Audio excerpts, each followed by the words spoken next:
Welcome to Conversations in the Closet with your host, motivational speaker, fitness expert, and fashion guru, Theresa Roemer.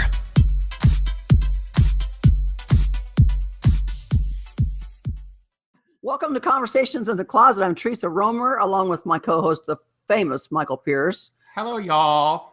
And not that you all can see us, but we're sitting here in our furs today because, normally in Texas it's in the 70s and 80s, but today it decided to get on into the 40s. And so we thought it was only fitting that we sit here in our furs for our podcast today.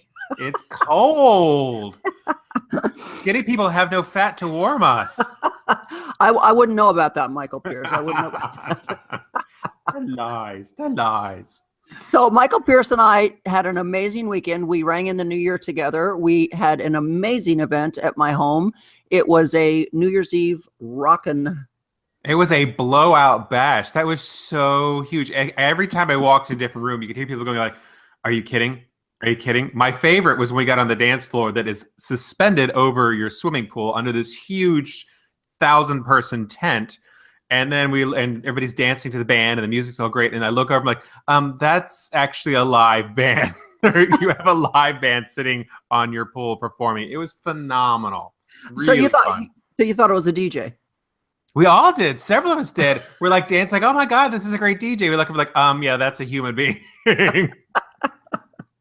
It was fun, you guys. It was a lot of fun. We rang in the new year the right way, doing charity work as we all love to do. The cool kids love to do charity work, and we thought it was so fitting to ring out the old year and ring in the new year with a charity. Yeah, with a fundraiser. And I heard one of our friends won the necklace too, because you had some diamonds that were. Yes. We had a beautiful tanzanite and diamond necklace worth over $15,000 that one of our friends won. So we were so excited. So here we are in the new year, 2017. And, our last podcast, we talked about reflecting on 2016 and what our thoughts were and everything. So now I think it's only fitting that we talk about our New Year's goals. Oh, dang, yeah. I didn't do my homework. Okay, well, my goal one is to be better prepared for questions like this. I love putting you on the spot. Lord. All right, well, you go first. What's your big goal? Okay, well, I think number one on my list is to be more kind and in the moment. I think sometimes I get so busy in life that I'm probably somewhat short with people once in a while, and I don't mean to be, but it's because I'm so busy, and then being in the moment, I find so many times that I'm in a meeting or I'm with friends or doing a luncheon or doing something, and we all have our noses in our phones. We're looking at that Twitter feed. We're looking at that Facebook feed. We're looking at the feeds. We're scrolling. And I'm thinking, why don't we spend more time in the moment? Like, why don't we have moments, like you're doing right now? Why don't we have moments where we sit down together and we say to everybody, okay, phones away, no phones. We're all going to be in the moment. We're here together. We need to take advantage of this moment because we don't ever know what tomorrow brings. Wow, this is really heavy today. And have you been talking to my husband? Because that is exactly what he said to me as I was like, could you tweet me? Because I don't have time to talk right now. Like, if you will just put that in 140 characters and send it over the intertubes, I'll be happy to respond in due course. But that's his pet peeve for me. That's so funny. No, but I think it's becoming such a pet peeve for all of us. I was trying to talk to my daughter the other day. She's not only my daughter, but my personal assistant. And I'm trying to talk to her and she's like just going away on her phone. And I'm thinking, hello. And she's like, I can hear you. And I'm like, I need you to talk to me right now. Like, we're discussing business. This is important. Mm-hmm. She goes, I can hear you. And I'm like, I don't have your undivided attention. Yeah. It's, so I'm trying to figure out now with technology, is it getting worse or is it getting better? I think it's getting better as far as all of us staying connected, but I think it's getting worse that none of us are in the moment anymore. Well, we're more connected, but it's not a interpersonal connection. Like, there's a lot of superficial, edited connections and texts and things, but there's not human interaction, contact, eye contact, seeing each other. You're right. There's none of that going on, which I'd really like to know, when was the last time you were in the car with your husband and your phone never came out of your pocket.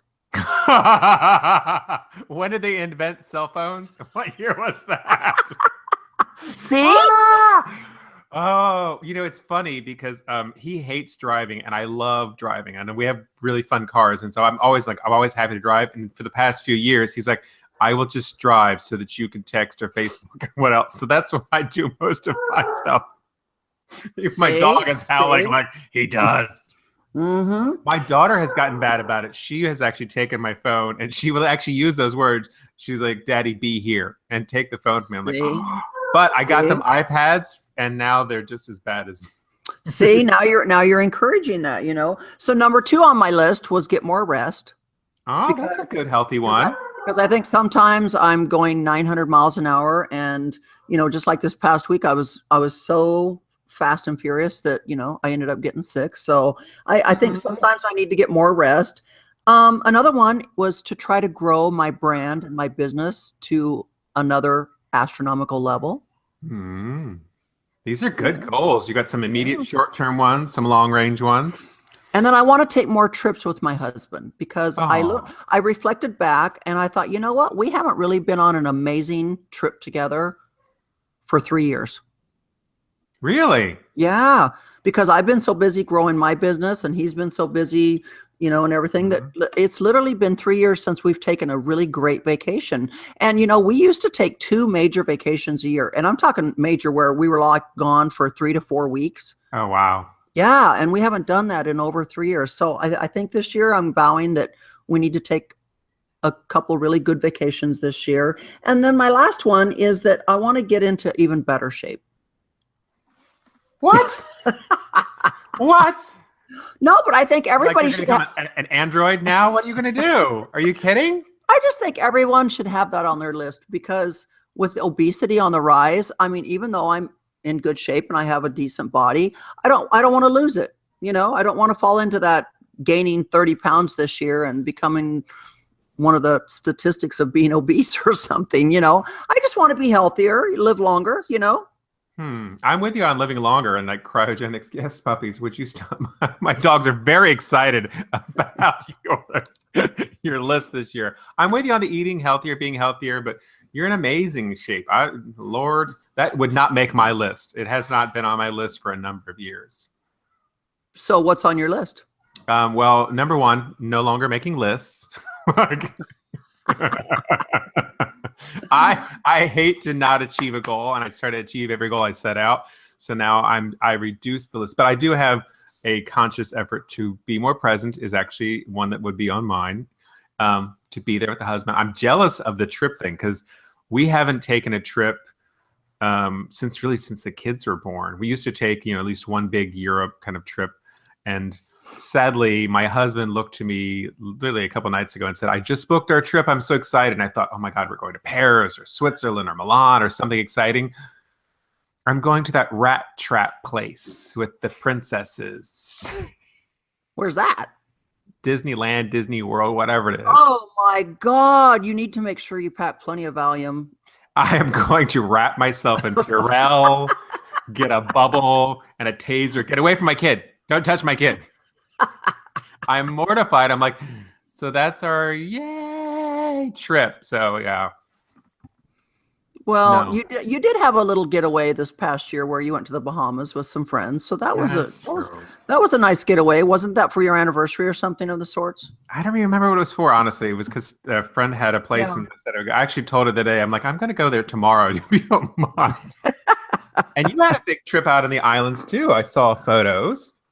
Didn't you go out to Mexico or a resort? No? Oh, that was the year before. Oh, see, they all go together. So that was that cheap little getaway we did to Antigua. Every listener right now is going, what does Theresa Roemer mean by cheap? I just want to know because I suspect that'd be like, I would someday like to achieve. I don't think it was a Hotel 6 where they left the light on for you at the islands, but maybe well, you have wrong. to remember, a 5-star hotel in another country is not the same as a 5-star hotel in the United States. And so we were at a gala a couple years ago and we won this package. You know, we were the highest bidder on this package. And it was this supposed 5-star resort in Antigua. Well, we had to use up the coupon. Okay, so we went. And I'm sorry, it maybe would have been a 3-star in the United States if it was lucky, but but remember, that was when I was doing all my dieting and everything, getting ready for the big reveal in New York City when I was stood naked in Times Square. So I didn't exactly enjoy that vacation like I would enjoy most vacations, because most vacations I sit out by the pool and drink tequila and get naked and have fun. Oh my, saucy. Now I know where these book ideas come from. That's actually how I ended up in the Bahamas, by the way, because I was with friends at a charity event and they got bidding on these houses out, and I don't know what island it was. And the woman I was with, God love her, bid against herself and bought 2 of the houses. So now we had 2 huge houses. Each one had like 11 people and a staff. It was great. We're all excited about it. And we're planning to take this trip. And then we research and find out it is like in the most dangerous, I won't say where, country. And like I started telling my work, like, yeah, you're not allowed to go there. We have a ban on letting our employees go there because of abductions. So now I read the fine print when I bid on something to make sure I'm not going to die. And that's when we said, you know what, we're just going to donate it back and go to the Bahamas. So, yeah. So I think my list is pretty good. I mean, I have 5 really, but the one thing I try to do is I try to make sure that mine are not resolutions, mine are goals, and my goals are attainable. They're not so far out there that I couldn't possibly attain it, even if I tried my hardest. Mine are very reasonable and attainable. It just takes a little effort on my part. I love the idea of having short-term and long-term goals. And there's actually there's some like apps out there that will help you if you set up like monthly milestones that will email you each month. Like this was what your goal was to help you keep on track, like a fitness goal. Oh, so here we always do that. So here we go back to apps again. So here we go back to technology. I'm trying to wean myself away from it a little bit, and you're trying to make our listeners go and do more. I know, I'm horrible. I sleep with my phone, which they say is bad now. It's going to cause my brain to rot out, which would explain a lot of the things I say. I need a 12-step. Well, so, in our house, we have a couple rules. One is there's no phones allowed in the bedroom. Oh. Yeah.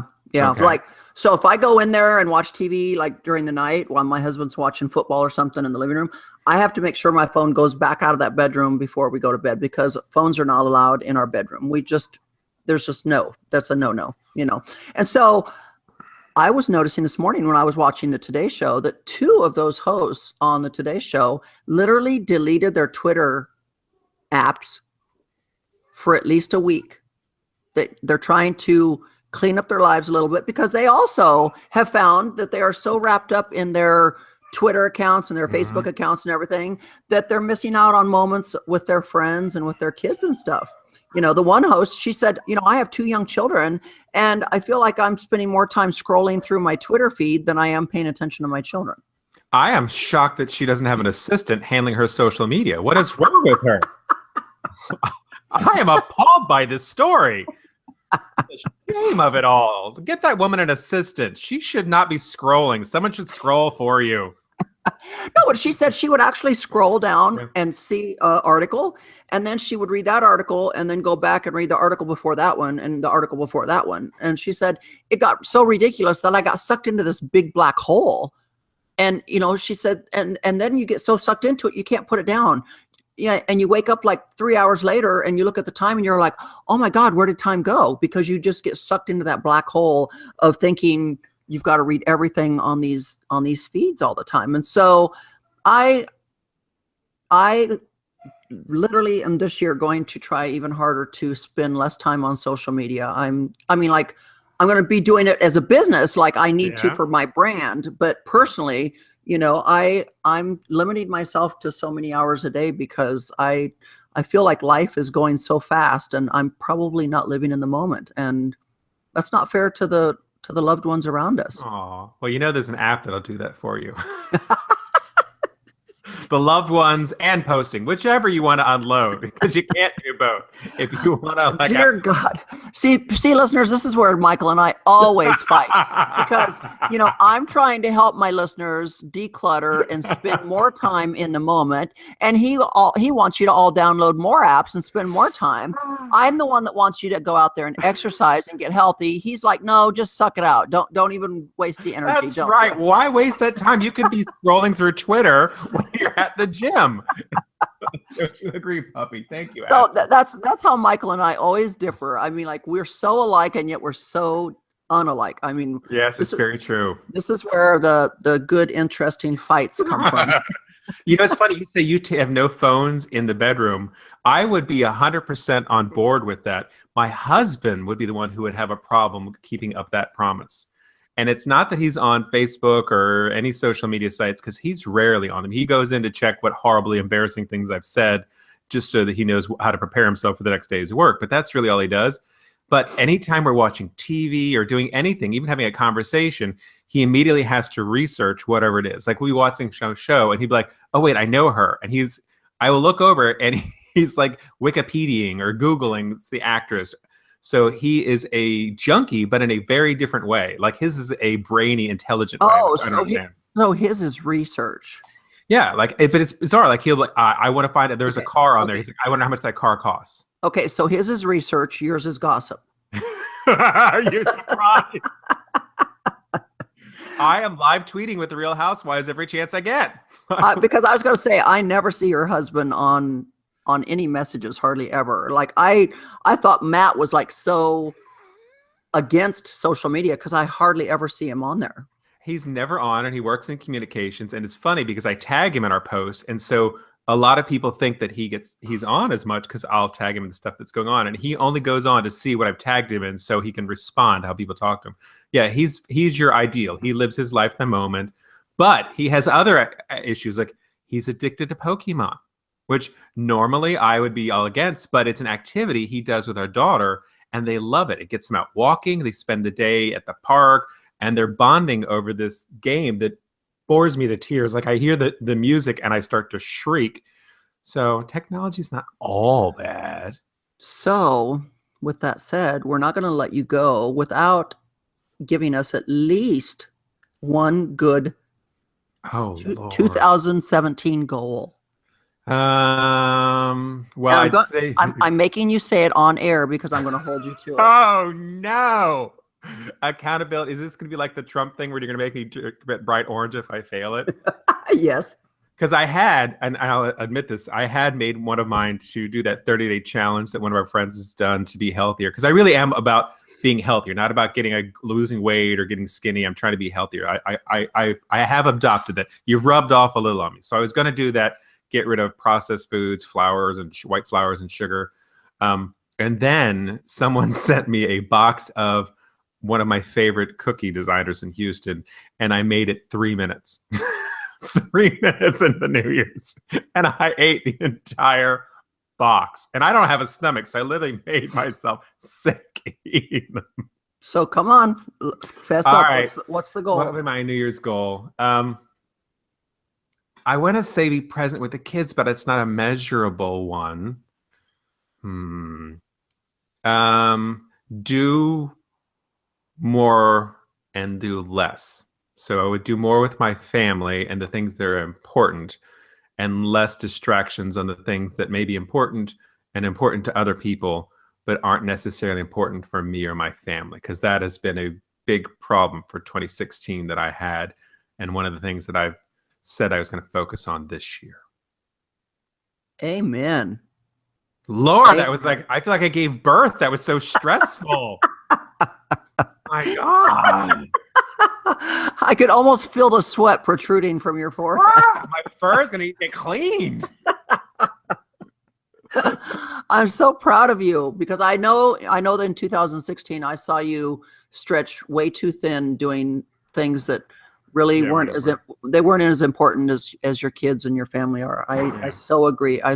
So I guess with that said, our takeaway here today is that when making resolutions, make sure that those resolutions or goals are obtainable, that they're not so far-fetched that no matter how hard you try, you're never going to, don't set yourself up for failure like that. Make sure that they're attainable and get an app to do it if you can't. And don't listen to Michael. Don't listen to me ever. Absolutely. Just make sure your goals out there for 2017 are attainable and reasonable, and then do your best at reaching them. Don't give up. Thank you for inspiring us and making the world a better place, Theresa, because you really are. No, I'm being serious about that. Like, I love that you're taking this opportunity to inspire other people to achieve whatever their goal is and to give them advice on how to get there. That really is quite lovely. Just put that goal out there, get the eye of the tiger, don't give up, and have an amazing 2017. So, with that said, guys, I just want you to get out there, find me out everywhere on social media, Facebook, Pinterest, Twitter, Instagram, YouTube. Get out there and subscribe to that YouTube channel. It's growing like leaps and bounds. Look for your buddy, Michael Pearce, out there. He's everywhere also. And with that said, I hope you all have an amazing start to 2017, and we will catch you next week. You've been listening to Conversations in the Closet. We will return again same time next week. Brought to you by NI30D Athletics.